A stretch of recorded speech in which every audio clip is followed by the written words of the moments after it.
Tomorrow evening, with the entire country watching, Florida freshman quarterback Tim Tebow will have his time under center in the national championship game.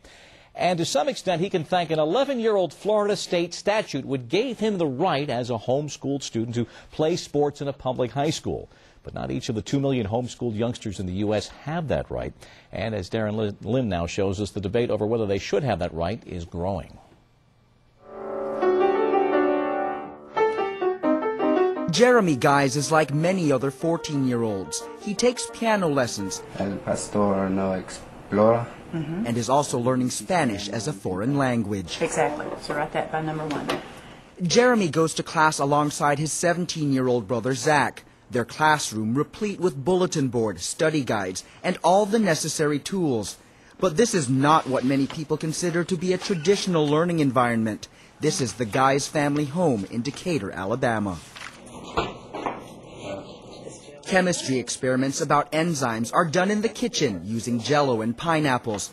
The student-to-teacher ratio is 2 to 1, and the teacher is their mother, Marcia. Here I can ask whatever questions I want, and I can learn without feeling the pressure, peer pressure, and also is just a lot more relaxed just to be at home and to be able to work at my own pace instead of having to keep up with a teacher's schedule. But despite the freedom within their homeschool environment, Zach and Jeremy are restricted to what they can do outside the classroom. For Jeremy, a 9th grader this year, that means not playing his favorite sport, baseball, with a high school team. He's now limited to pitching with his father, Tim. Nice pitch. And his club soccer team, which is not affiliated with any school, is his only chance to still play with his childhood friends. How does that make you feel? Makes you feel discriminated against to some extent. I mean, we're tax-paying citizens just like, all the other parents in the area. 16 states currently have laws giving homeschooled students the right to take part in public school sports.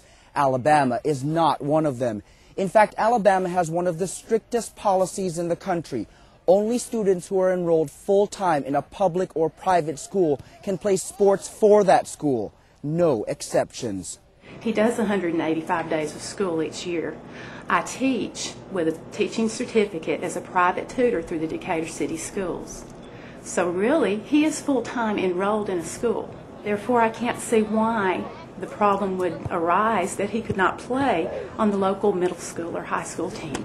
If they choose for that child to be homeschooled in Alabama, they choose for them not to participate in the public schools or the member school athletic programs, because that is the rule.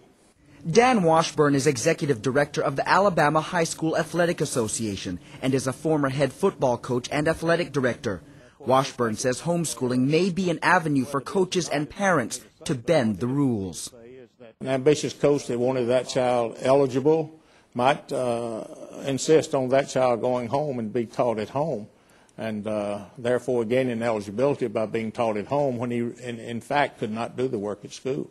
So it provides an avenue for some fraud to take place.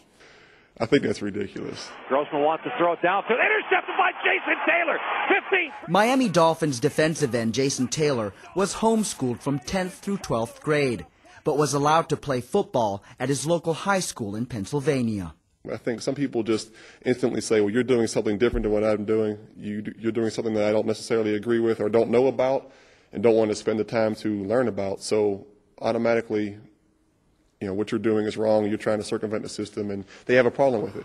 The Guyse family is currently supporting proposed legislation in Alabama that would allow homeschoolers to play sports for their local school's team. And there goes Tebow, 230-pound touchdown! Wow. The act is named after Tim Tebow, the University of Florida quarterback, who was homeschooled in Jacksonville, Florida, but still played on his local high school football team.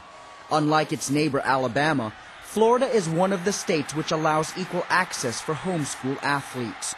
I just feel there could be plenty more Tim Tebows out there here in Alabama that are being left out. Well, if he'd have been in Alabama, no one would really ever know about him, and he would never accomplish those things because he would not be able to play for his high school team. Homeschooled students in Oklahoma still have the chance to play sports like basketball, even though the state does not have an equal access provision.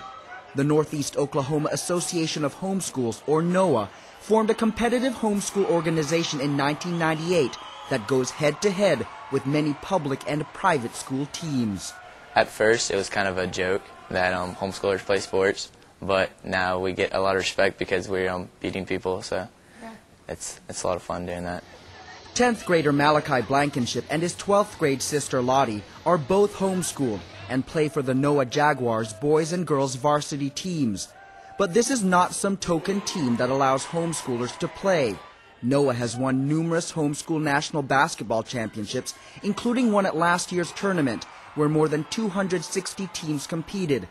They have a loyal following with their own mascot, cheerleaders, and rowdy fans. It kind of helps you to pursue your sport a little harder because we have a lot of guys that are that play so they can go to D1 or any college basketball or football, and it's reassuring to know that we'll have that opportunity to make it if we're good enough.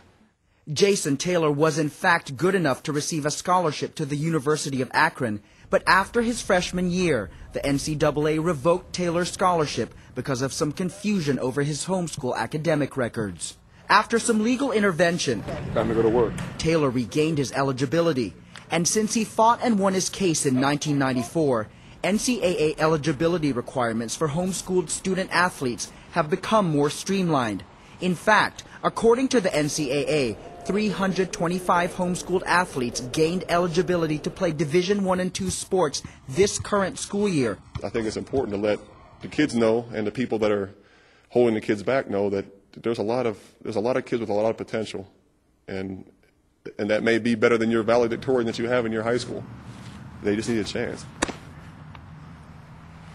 Darren Lynn reporting. Now, the proposed Tim Tebow Act, Equal Access to Sports in Public Schools, it died in committee in the Alabama legislature last spring, but supporters intend to reintroduce it this year.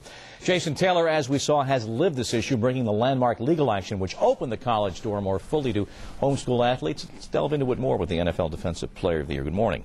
Good morning. How are you? All right. We see, as you look across the country, Jason, it's a crazy quilt of different state regulations. What do you think, though, on balance, the current trend is for states? I think there's a problem when you have 16 states in our country that say it's okay to play, and the other, whatever, the 34 that still have a problem with it. It's I think you've got to sit down, they got to lay it all on the table and see what the advantages are for the kids and what the disadvantages are. And look, the parents are still paying tax dollars. If they can't play in the school system, then give the tax money back.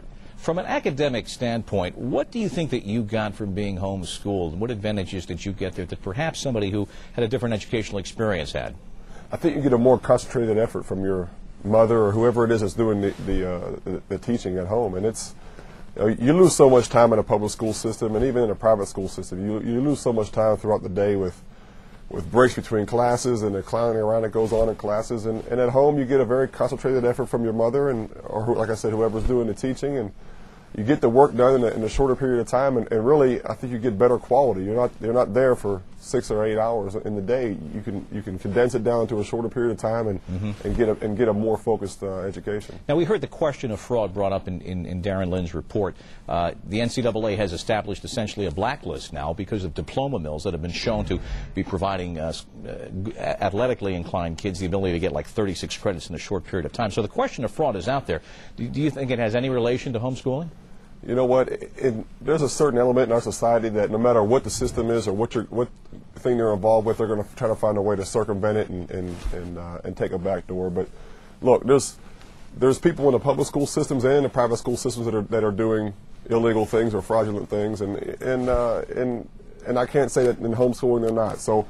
Look, there are good, hard-working people, good kids with a lot of potential academically and athletically in the homeschool system, and they just need a chance. Give them a chance, and you can set up regulations and guidelines and monitor it. I'm not saying give them a freelance chance to do whatever they want, but there are ways to do it. And it's just a matter of getting people to sit down and spend the time and not be so ignorant about the situation.